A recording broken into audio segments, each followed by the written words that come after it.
All right, welcome back to Physics 9B. Today we're going to talk about something interesting.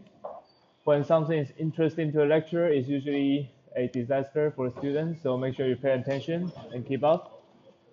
So we talk about a lot of process. Here we have a isothermal expansion, which we mentioned will turn all the heat into work. Now I want you to consider another expansion. Here I have a board that separates the box into two parts, and then I just take the board away. So when a gas expands, it's not pushing anything. This is called the free expansion, and because the gas is not pushing anything, it's just spreading out into vacuum and filling all the space. The work done by the gas in this process will be zero because the gas is not pushing anything. You just take the board away, and then the gas just run around and eventually fill out the whole space. Is that okay? The work done by the thing is zero. So, on the other hand, I can let the thing to have no heat exchange. Then in this case, the initial state and final state will be the same.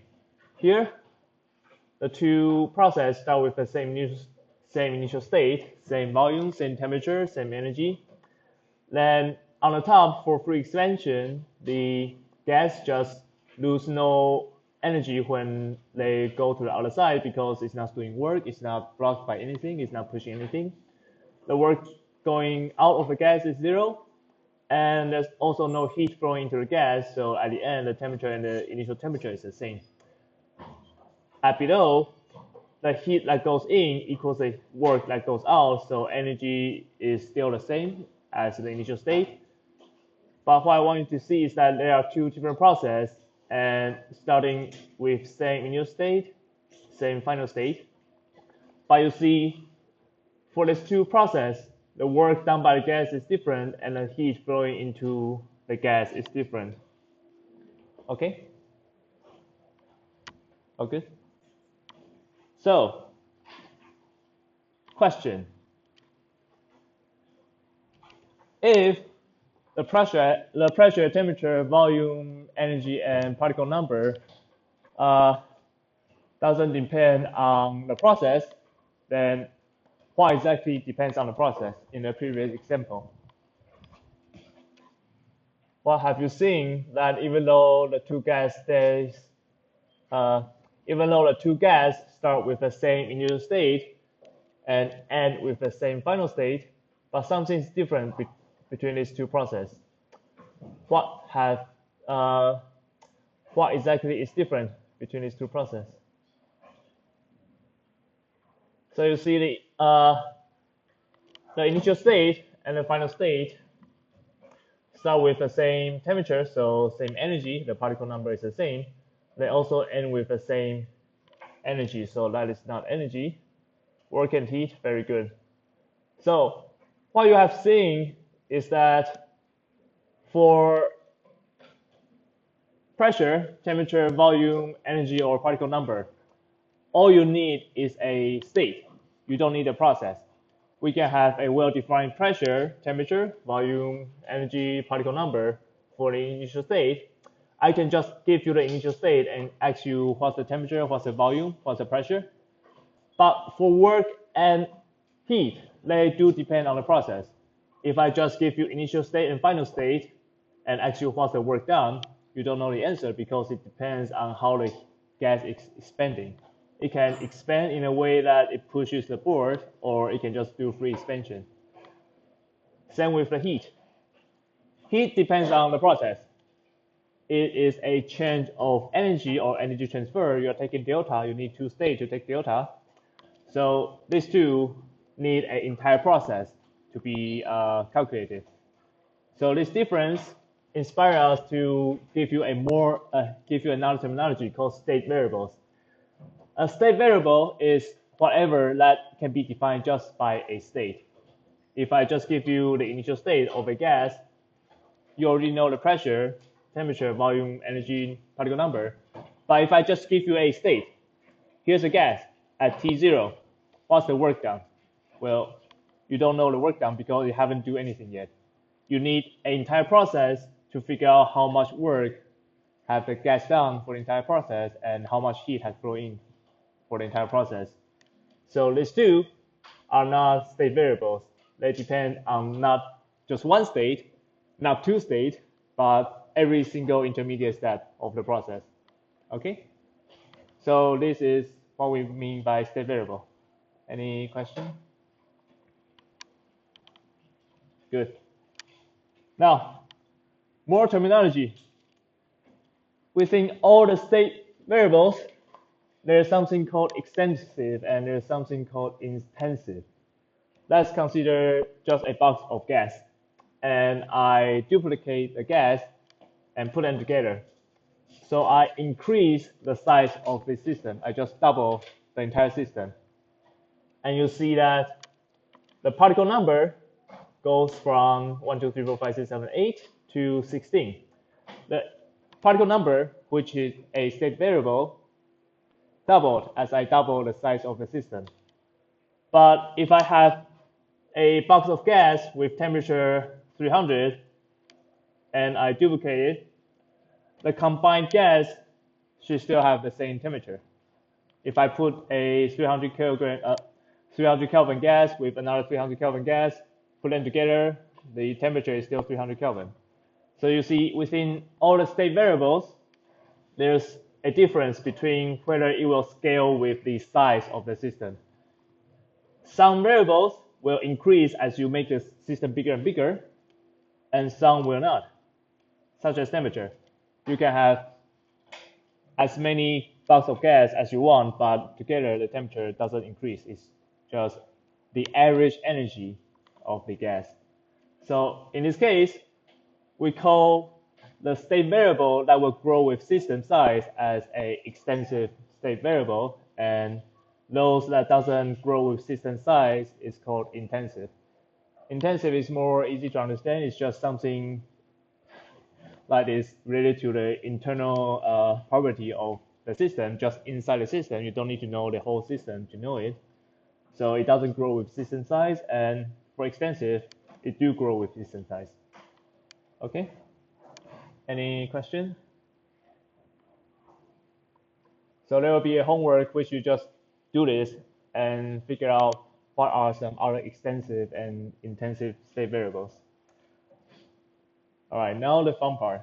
We're going to talk about the second law of thermodynamics. You just learned the first law.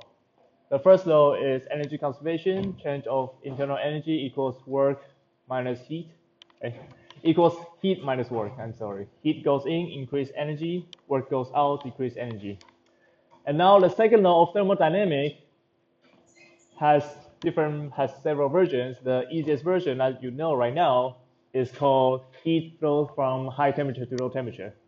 That makes sense, right? You guys know that? Heat goes from high temperature to low temperature. So here I have two blocks, two cubes, one at lower temperature, one at higher temperature. What will happen is that the heat will flow from high temperature to low temperature such that they end up with the same temperature. This process is possible. And second law tells you that it is impossible for the heat to go from one to the other and just keep going such that the colder one keep getting colder and hotter just keep getting hotter by themselves. This process is impossible based on the second law. But why? Why exactly does heat goes from high to low? Why couldn't the reverse process work? This is a valid question because everything you learn about physics works the same in reverse. You learned Newton's second law, F equals ma. If you forget what A means, this is the position, and you differentiate it with time, that's called velocity. You differentiate with time again, that's called acceleration. So this whole thing here is acceleration. And if you reverse time, if you go backward, you put a minus sign, right? Plus 2 goes to the right, minus 2 goes to the left. So if you put a minus sign for each t, you see that the minus sign will cancel. So F equals ma can be the same as F equals ma, but time goes in reverse. I can play some video, like down here. You can see that one of them is the reverse of other one, but am I showing a video of the guy releasing the pendulum or catching the pendulum? You see that indeed for a pendulum, here to there to here, both obeys physics law, both can happen. There's nothing stopping you from reversing time.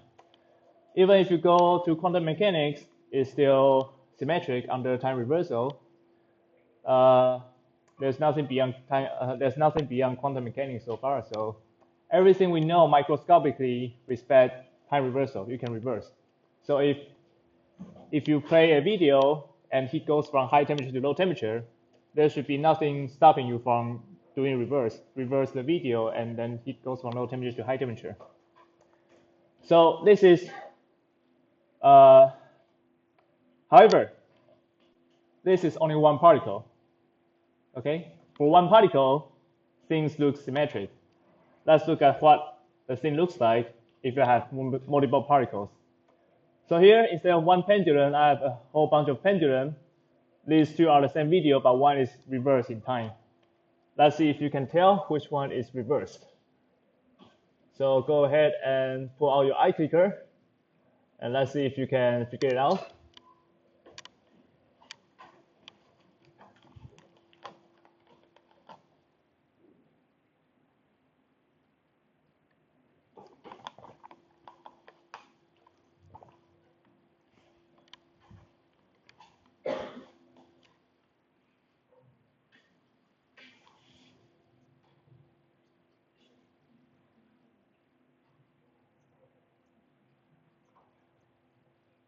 Why is there a C? Okay, so majority think this one is in reverse because you can see that this is the free website I used to reverse the video. But here's the thing. If you just randomly choose the length of the string, then you can let the pendulum all start in the same position. But if the length of the string is different, then the period will be different, and in general, they don't need to coincide at all. You can have a pendulum with period 1 second, and the second pendulum period square root 2 seconds. Then after you release them, they will never meet, because square root 2 will never become a multiple of 1, no matter how many. They don't have the common integer value.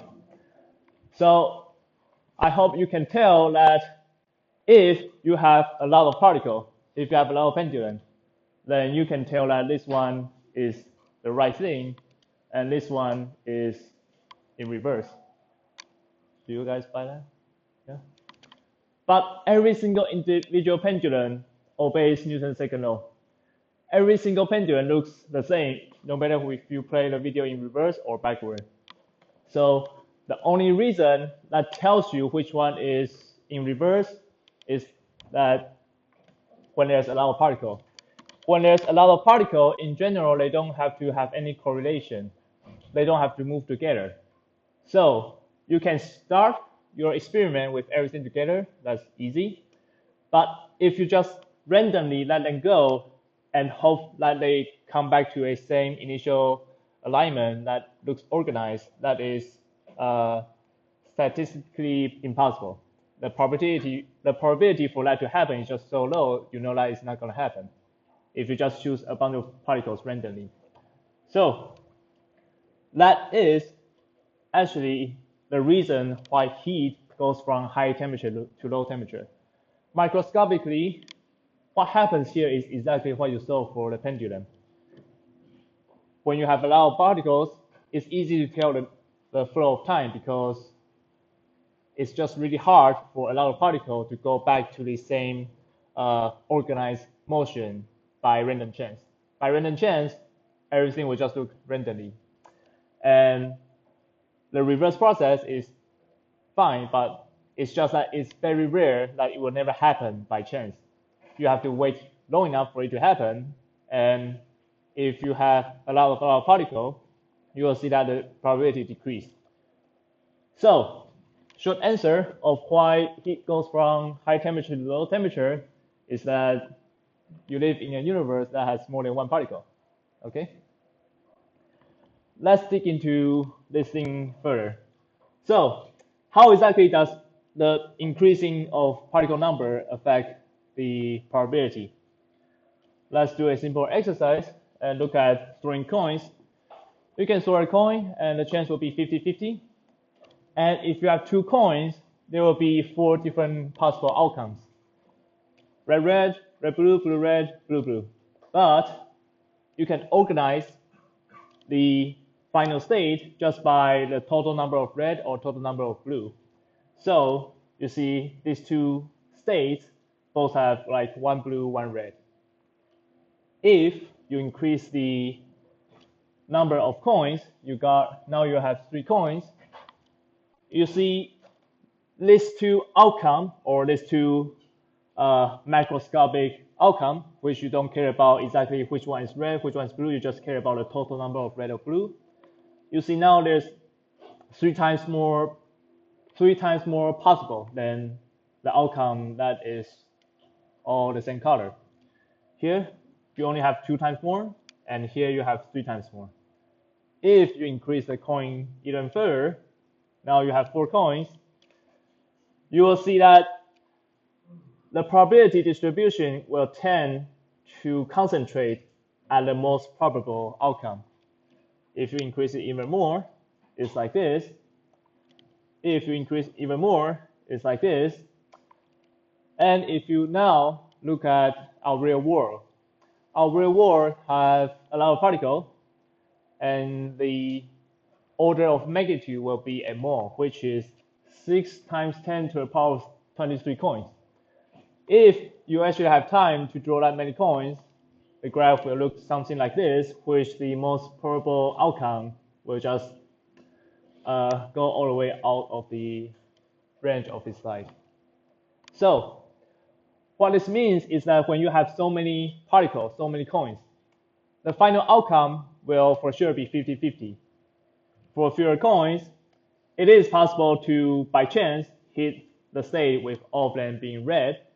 But as you increase the particle number, the chance of them having this extreme outcome just decrease and becomes negligible. Okay? That's what will happen if you throw coins. Now, if you have a box of coins, and let's say you start with all of them, let's say you start off all 3 of them red, you have all 3 of them red, and then you shake them. Then by chance, it is more likely for them to end up with somewhere in between. But if you only have 3 coins and you are somewhere in between, you start with 1 red, 2 blue, and then after you shake them by random chance, it is possible that you shake by luck, get a outcome with all of them being red. But if you now have a mole of coins, it is very possible to start with a fraction of coins being red, like say 30%, and after you shake them, the final outcome after shaking will always go to 50%. It will be impossible for you to start with 50% and shake them, and hope that after you shake them, by chance you get 30%. That 30% is there, but it's just when you have a mole of particle, the chance of hitting that state with 30% red, 70% blue is just impossible. If you do the estimation, the amount of time you have to shake it will take you longer than the age of universe to hit that 30%. So that's why if you have enough particle, basically the reverse process is impossible. You can always start from these possible state by detailedly align your experiment. You can flip a coin one by one, you can organize them. But once you start shaking them and leave the result to probability, the random distribution will tell you as you have something like a mole of particles, you can only go from the least possible state straight to possible state. And this process is actually what happens when heat flows from high temperature to low temperature. So if you look at all the atoms and the way they move in the cube, there are different ways they can move. Those correspond to which coin is red, which coin is blue. But the amount of state that correspond to having the same temperature is just so much more than the state that correspond to one having more temperature, one having higher temperature, one lower temperature, or the other way around. So what happens when they are exchanging heat is just like shaking coins. It is possible to start from more coins being red, and let's say 10% red, 90% blue, and then just by random chance, they will slowly approach the most possible outcome, which is having the same temperature. And by chance, it is impossible to just shake them and go back to having different temperature. And that is why heat always go from highest temperature to low temperature. It's just that by random chance, the most popular state will be the state which everything have the same temperature. Okay, and you know it is the dominant state because the peak just explodes, and you live in a world which any random macroscopic object has a mole of particles. When you have so many particles, probability just take away, and even though the reverse process is technically possible, you have to wait for longer than the age of universe to see that by chance. So you just won't see it. Okay? Any question?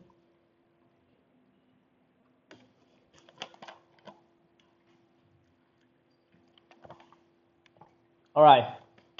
So let's try to be more quantitative. What we mean by the center outcome have bigger chance is that there's just more microstates that give you that outcome. There's just a lot of ways the coins can end up having 3 coins red and 2 coins blue. If you count them, there will be 10. For 4 coins being red, there will be 5. 1 coin for all coins being red, there's only one possible outcome, which all of them is red. So if I organize the states in terms of how many coins red, how many coins blue, then you can count how many arrangement of the coins correspond to that category. That number of states is called the multiplicity, and usually we use omega. So here, the multiplicity of this state is 1, this one is 5, 10, 10, 5, 1. This is what we call multiplicity. And you know the probability of seeing that outcome should be proportional to the multiplicity of that outcome. So if you want to look at the probability of seeing all coins being red, you just sum them. This will be 32 because 10, 10, 5, 5 is another 10, 1, 1, so 32.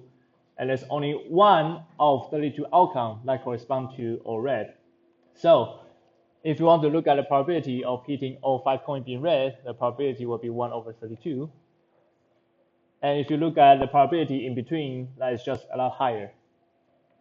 And if, again, you look at any realistic system in physics, the multiplicity of the state in between will just explode and become so much higher than any other outcome. So you will always see the most probable outcome if you wait long enough and let everything settle by random motion.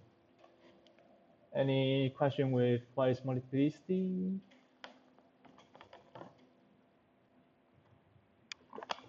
Good.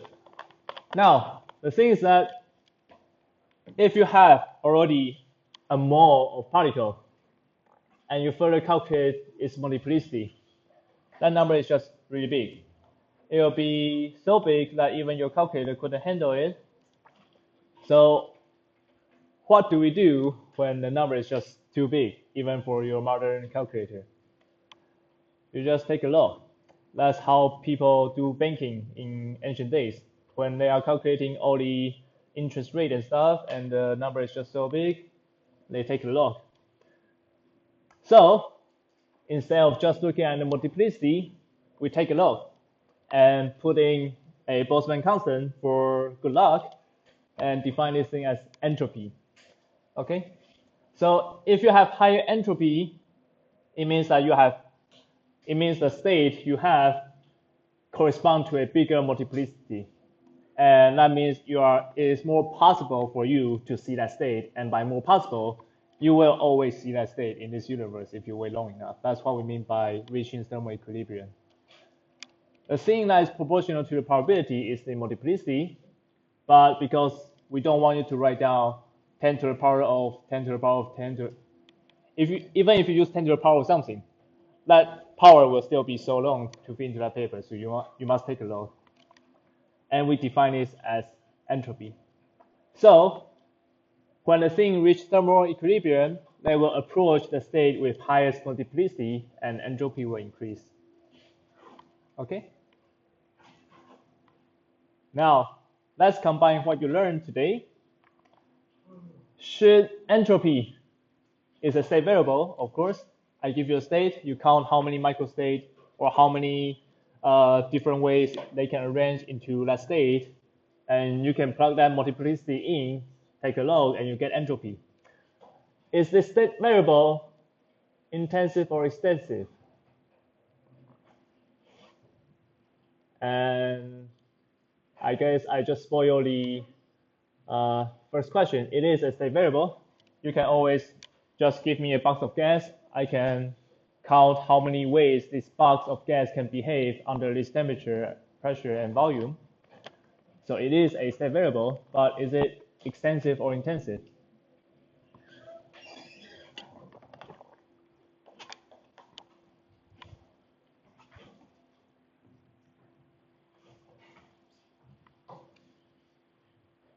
Good, it is extensive indeed. Well, you just learned that the multiplicity do grow as you increase the number of coins, right? When you only have 2 coins, the multiplicity is the biggest one is 2, and then you go from 2 to 3, 6, 10, something. So you see the multiplicity do grow with the size of the system, so does the entropy. So that's why entropy is extensive. Okay? Any question? Good. So now you have the better version or the adult version for the second law of thermodynamics. Instead of saying heat goes from high to low temperature, you can say the entropy of the system will always increase, and that is just the result of having a lot of particles.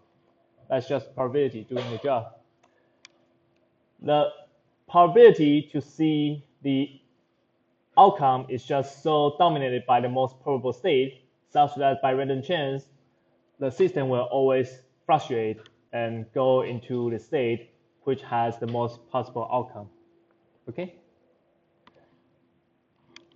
And that's why we say the entire system will always increase its entropy, because it will just want to go to the state that will appear in a higher probability. By random chance, it will always go to the most probable state.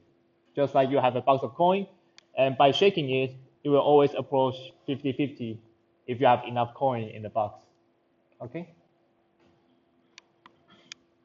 Now, let's say I am cooling down a cube of copper from 100 degrees to 20 degrees Celsius.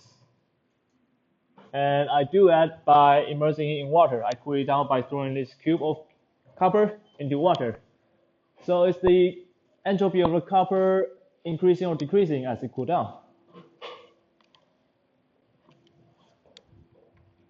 We say the entropy of the entire system must always increase. That's the second law of thermodynamics.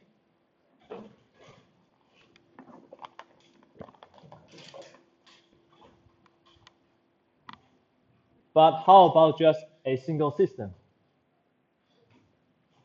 Oh wow, we have a 50-50 chance. But I hope you're not guessing by random. That is not the right way to do it. You should behave better than a random particle motion. So even though I said the entropy of the entire system must increase, but that is for the entire system. If you just look at the copper itself, as it cools down, the atoms are shaking less and less violently. The motion of the atom becomes slower and slower, and that will correspond to fewer and fewer possible ways they can shake like that. So that's why the entropy of the copper is decreasing as the temperature goes down. If we consider the entire system, which is the copper and water, they are going from different temperature to same temperature because entropy of the entire thing must increase. If you count the way that the water and the copper can behave together, then the temperature distribution for them to have that way, that temperature, will be the most probable when they have the same temperature. But if you just look at the entropy of the copper, it will decrease as the temperature goes down because the way the atoms can wiggle becomes fewer and fewer. Multiplicity decrease and entropy decrease. But if you combine the two systems, then the entire wave for the water molecule plus the copper molecule can wiggle in that way will increase as they reach the same temperature. Okay? So that's important. If you just look at individual stuff, the entropy can decrease. Just like when you are learning energy conservation, energy of a single thing can decrease or increase because energy conservation means you have to include everything surrounding it, then energy will be conserved. But if you only look at a part of the system, then energy is not conserved. Just like here, if you only look at a part of the system, entropy can decrease. But if you include everything in the surrounding, the entropy must increase. Okay? Any question? All right, good. So what exactly do I mean by individual entropy can decrease? Let's say we have two cubes, one with lower temperature and one with higher temperature. So when the temperature is higher, the energy is higher, the atoms wiggle in a more faster way, so there's more way for it to wiggle in that energy. Therefore, a hotter one will have a higher entropy, and the lower one will have a lower entropy. The unit comes from the Boltzmann constant because the log of multiplicity is just a number, but we're storing a Boltzmann constant. That's why it has the same unit as the Boltzmann constant. As they reach the same temperature, the cold one heat up and the entropy of the cold one increase. But for the hot one, it cools down and the entropy decrease. But if you look at the change of entropy for the cold one, you see that it increased by 20, but the hot one only decreased by 10. By the way, you don't need to know how to calculate this number yet. That's for your final. For now, I'm just giving you an example of what might happen. So what might happen is that a system decrease entropy and another increase, but together, the total entropy change must be positive. This blocking your side.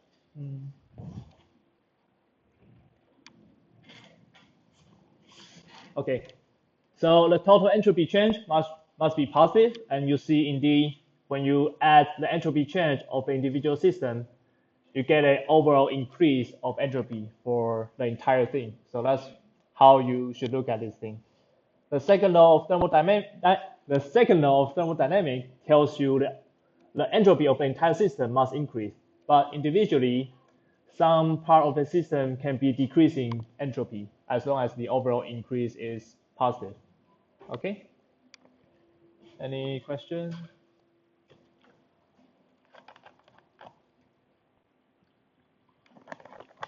Okay.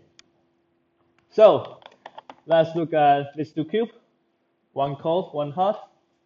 After I add heat to the cold one, it becomes hotter and the entropy increases. If heat goes out from the hot cube and it becomes colder, we know the entropy should decrease. Therefore, we can know that the change of entropy should be proportional to the heat that goes into the system.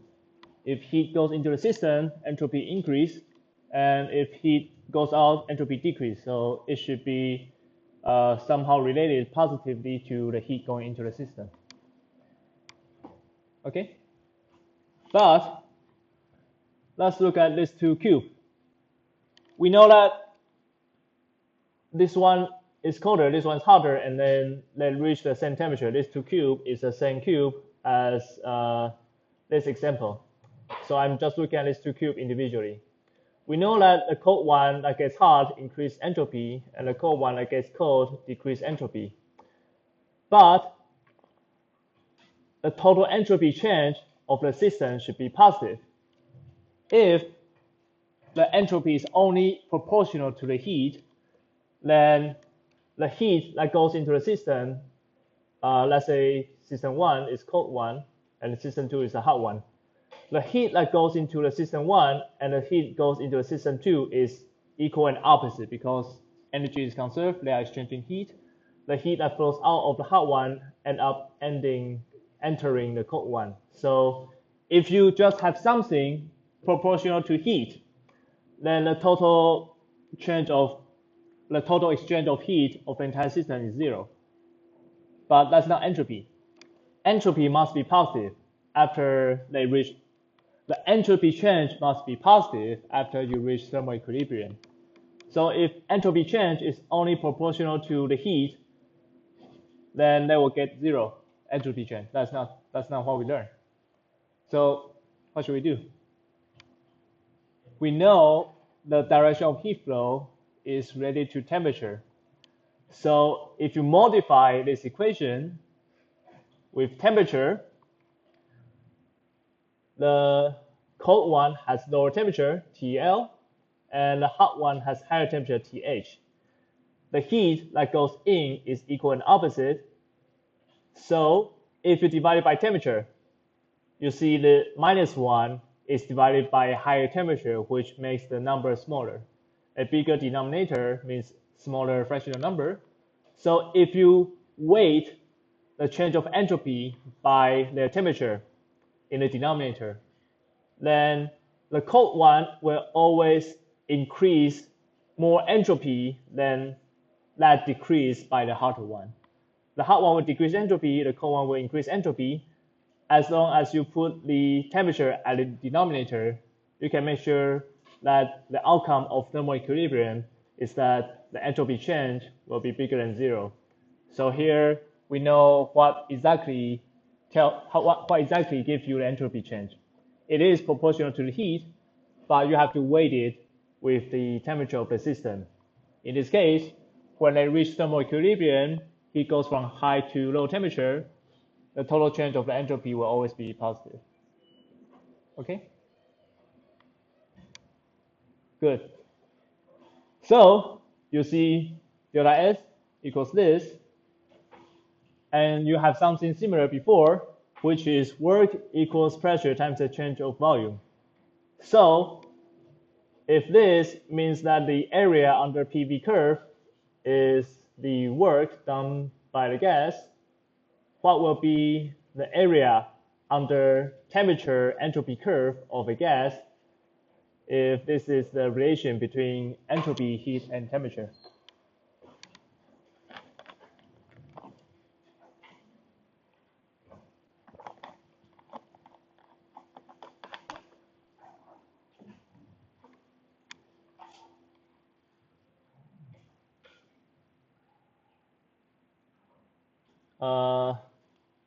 Energy, Q, and so again, entropy is the horizontal axis. Just like here, the area is work, not volume. Here, the area is not going to be entropy. Heat, good. Good. So you can rearrange the formula into heat equals temperature times the change of entropy. And you see this formula. That means if you plot the process on a TS diagram, then T times the change of S gives you this area. That area should be Q. Okay? So just like the area under the PV diagram is work, what you should know by now is that the area under TS diagram will be heat flowing into the gas. When the entropy is increasing, that means heat is flowing into the gas. Okay? Any question? All right, good. So I told you entropy by probability is counting multiplicity, and you take a low because the number is too big. And then I tell you the change of entropy is nothing related to that. It's heat and temperature. How is this possible?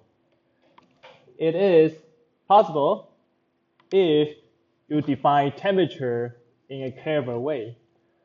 So if you define temperature as how the energy of the system changes with entropy, then indeed these two will agree. This will not be on your exam, but now we're here, we should mention it for the sake of it.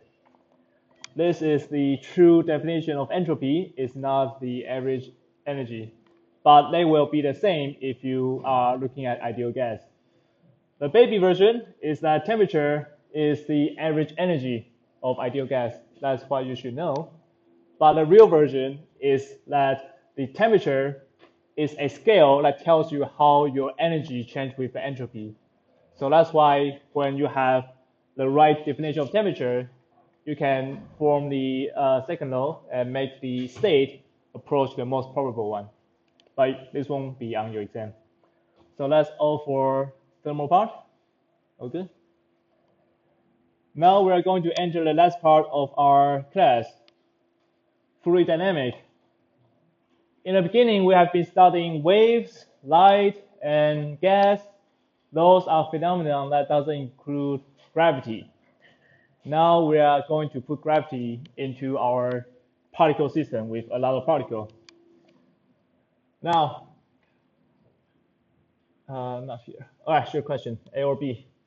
Which one should have higher pressure? If you go deep into the water, will the pressure increase or decrease? I'm pretty sure you all know it's B, that if you go deeper, the water pressure will increase.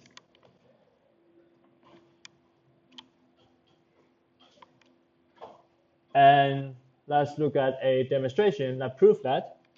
Here you have a cylinder with water, and there's some opening down here.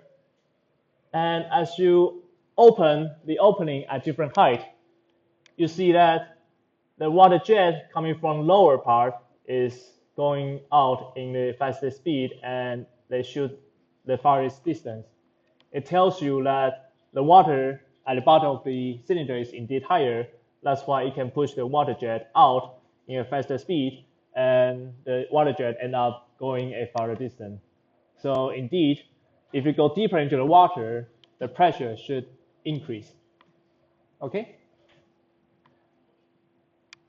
And here's a clip from One Piece that utilizes this phenomenon. So what happened is that when you want to beat your opponent and you're good at swimming, you can go deep into the water, and the increase of water pressure will crush the opponent's stomach. Okay, the color is not so obvious, but you get the idea. Okay, so we know if you go deeper into the water, the pressure will increase. The thing is that is true no matter how weird the shape looks like. Here, when you go down, the water pressure will decrease. But as you enter the straw, you see even though the water height here is higher, but the water, as you increase, the water pressure will go back. This is called the Pascal's law.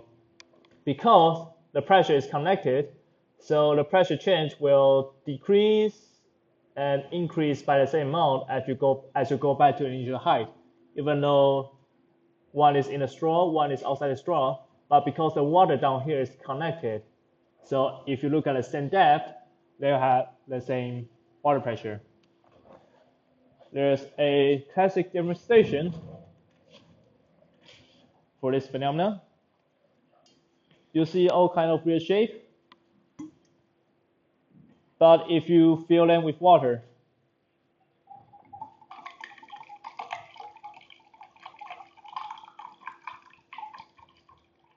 no matter what the shape of the tube looks like, at the end, they should all have the same height. Because on top of here is open air, and that means that the height down here have the same pressure, which is the pressure of the air out here. Okay? It's not depending on the volume or the shape. It only depends on the water height. When you go up, it doesn't matter how wide the area of the tube is. The pressure change is always the same as long as you go up the same height. The container doesn't matter. Okay?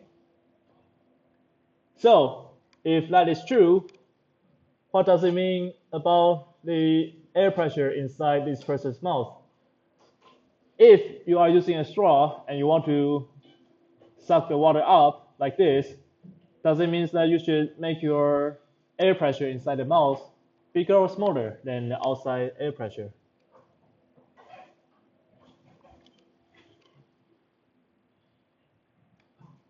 Oh, I forgot to change into multiple choice again.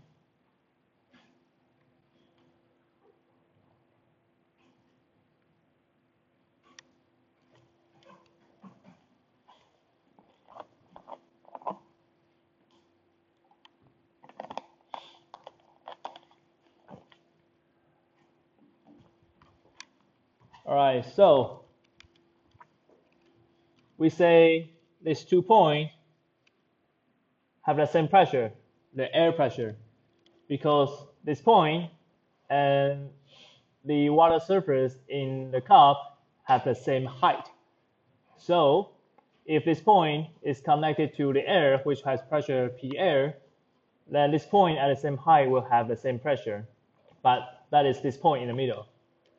If going down will increase the pressure, then it means go up will decrease the pressure. So starting from this point, your pressure is P air, and then it decreases and decreases until you reach the air inside your mouth. So the mouth should have a smaller pressure. That's how you suck water up with a straw, right? You inhale the particle in your mouth decrease, pressure decrease, and the water will come up until the pressure difference is compensated by the water height. Okay? Any question? Okay. So there's a nice application of this phenomenon called hydraulic lift. It is like the lever arm principle. You use a long lever arm to save your force, or you can apply a big force with a long lever arm when you are doing torque balance. Here, instead of having a long lever arm, you can have a high area over here. So what happens is that if you have the same liquid, but a piston has bigger area and the other one has a smaller area, then because the pressure is the same, the force divided by this area will be the same, which means for a smaller or for a bigger area, there will be more water pushing inside, and you end up applying a bigger force. That's how hydraulic lift works. If you have a big piston on the other side with something heavy on it, you can lift that thing up by pushing down a smaller area with a smaller force. But of course, you have to push down a longer distance to lift up the heavy object. That's conservation of energy. Work is force times displacement, so when the force decreases, displacement must increase. But this is very useful because sometimes you don't have enough force, but you can increase that force by using the pressure of the liquid. Okay? All right. The second one we need to study about steady liquid is called Archimedes' principle, which is buoyancy. So because the water pressure will increase as you go down. The force of the water pushing the ball will be very big at the bottom, but smaller on the top. The difference of this force will be the net force, which will go up. That is the buoyancy, which makes the thing flow up or decrease the weight when you are measuring the weight in the water. This is because the water pressure down here is just bigger. So even though there's water both on top and the bottom, they are both squeezing the water at the bottom will win with a bigger pressure, bigger force. And that gives you a net force going up called buoyancy. And we won't prove it right now, but the more liquid you displace, the bigger the buoyancy. Because the bigger, so if your object is bigger, you have bigger area to let the force act on, and also you can have bigger height that causes a bigger pressure difference. The weight of the displaced liquid means if you look at the volume of this ball and you imagine there was liquid in the ball and you look at the weight of that liquid, that will turn out to be equal to the buoyancy on this ball. That is called the Archimedes principle. So if you look at this, any questions so far? So if buoyancy equals the weight of the displaced liquid, will it change when I replace the water with oil? Let's make sure I turn it into multiple choice. So because the buoyancy is related to weight of the displaced water, bigger volume displaces more water and end up with a bigger buoyancy. But if instead of changing the thing in the water, I change the water itself into oil, which has lower density, will that increase or decrease the buoyancy? Oil have lower density because you know it flows on top of the water. So with the same amount with the same ball, with the same volume, when you are inside the oil, the weight of the oil that you displace will be smaller than the weight of the water that you displace. And that weight will equal the buoyancy. So if you change it into oil, the buoyancy will decrease. Okay? So that's everything about static fluid. Any question? Good. Let's look at something more interesting called fluid dynamic.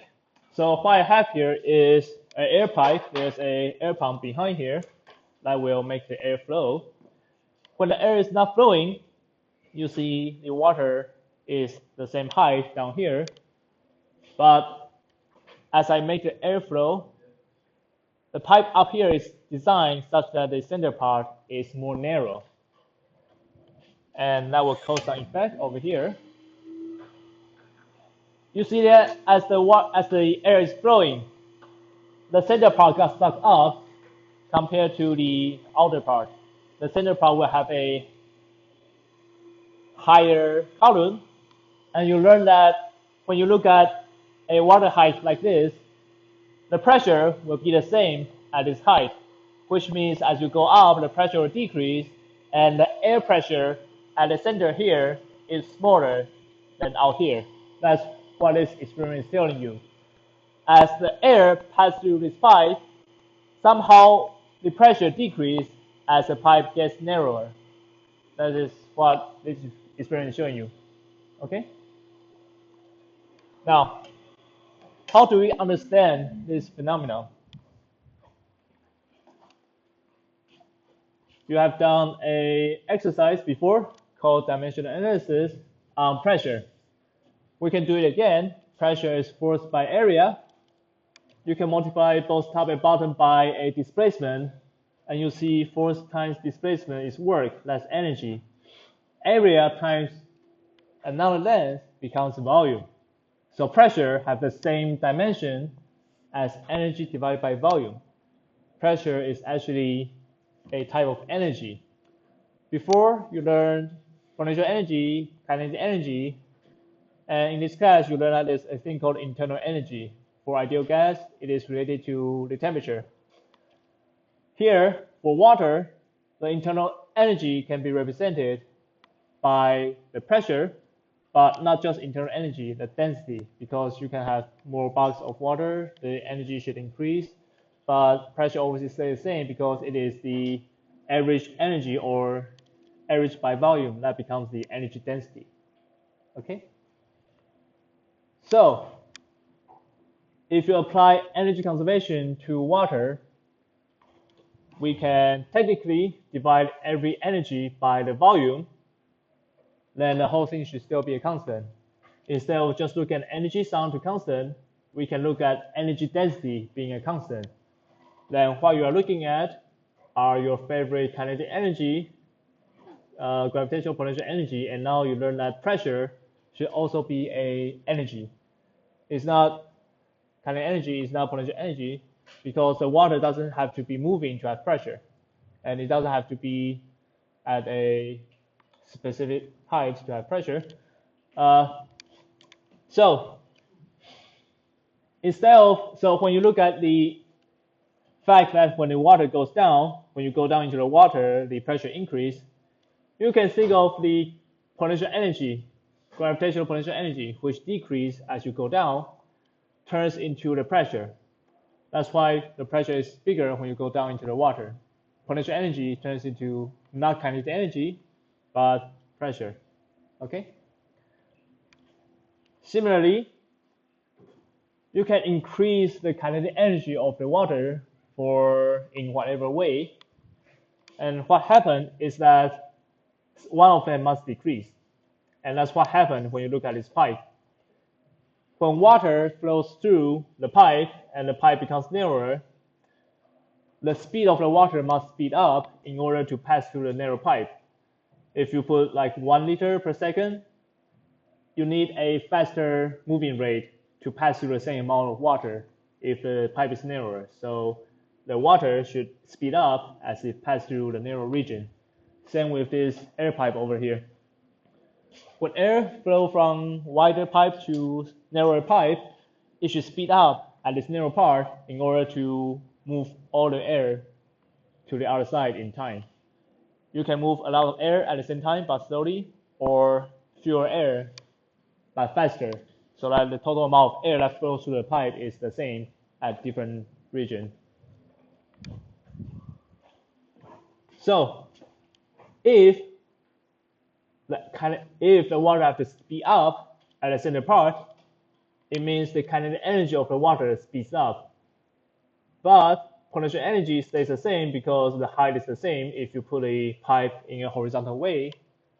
That means the pressure, which is the energy that you haven't counted yet, must decrease.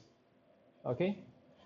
So that's why this pressure at here will be smaller than the other pressure.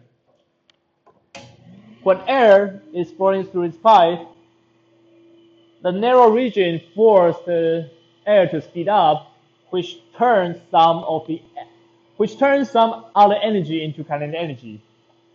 This increase of kinetic energy is now free because energy is conserved, so that increase of kinetic energy must come from something else. It does not come from potential energy because the height is the same, so it must come from the decrease of pressure. Pressure decrease, turning those energy into kinetic energy. That's why you see the pressure is lower here, and the water gets sucked up. Okay. So there's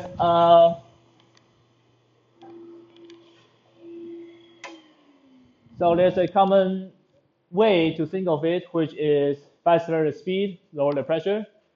That is controversial because it's wrong. You shouldn't think of it that way. What you should think of is that the pressure here is bigger.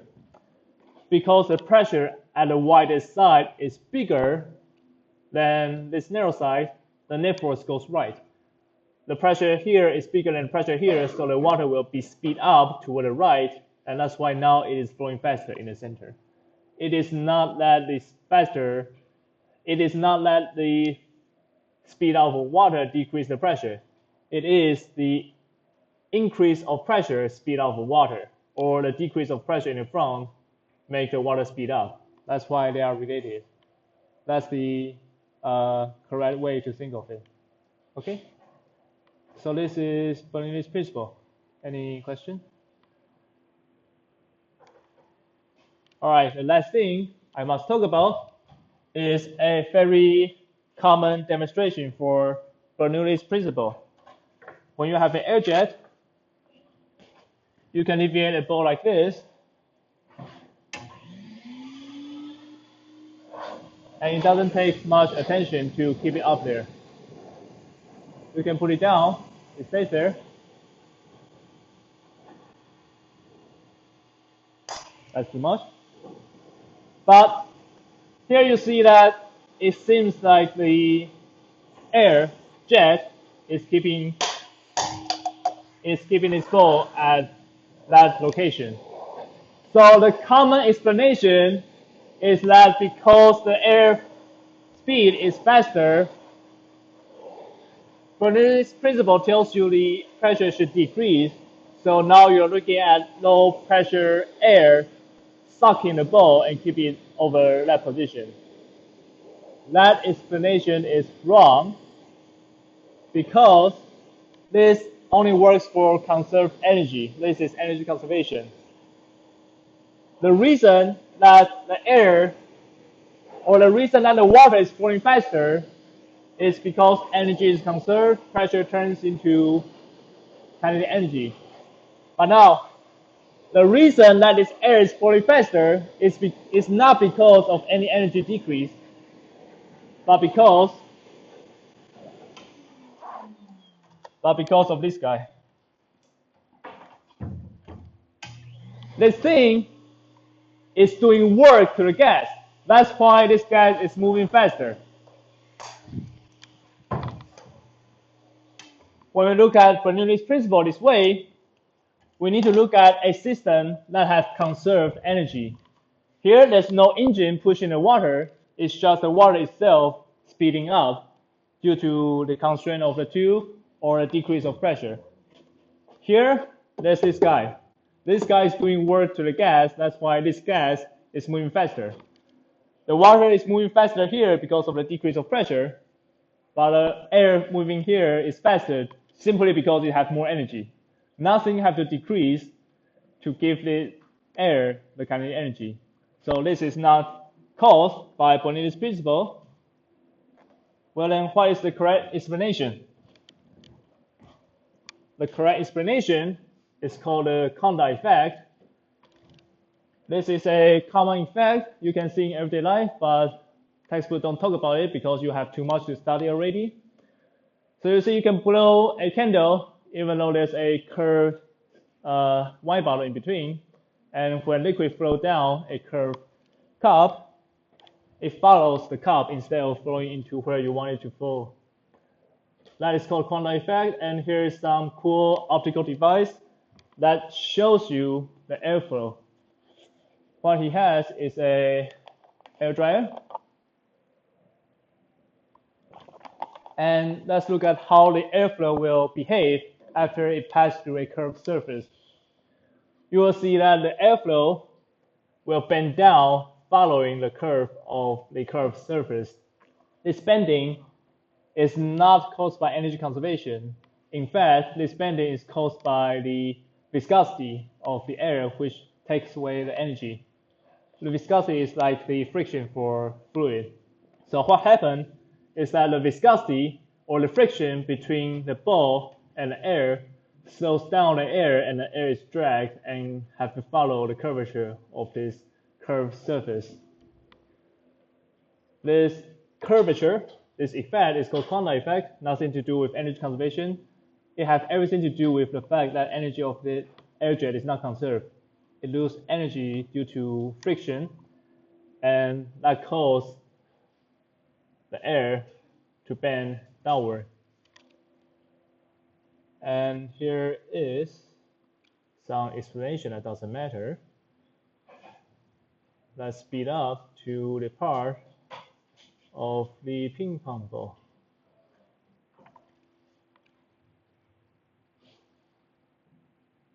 So you can see there's our ping pong ball and a hair dryer. The reason that this air is flowing faster is because of the hair dryer, not because of decrease of pressure. And the reason that this ping pong ball can stay here is because when the air passes through this ping pong ball, it passes through the top and bend down. When something goes down, Newton's third law tells you another thing must go up. That's conservation of momentum. So the reason the ping pong ball can stay here is because the curvature bends the air down, and the counterforce goes the opposite direction, which keeps the ping pong ball up there. Okay? Not Bernoulli's principle. Okay, so that is Quanta's effect and everything you have to learn, I mean, in general for this quarter. Any question? All right, homework due Tuesday. I'll see you next Tuesday.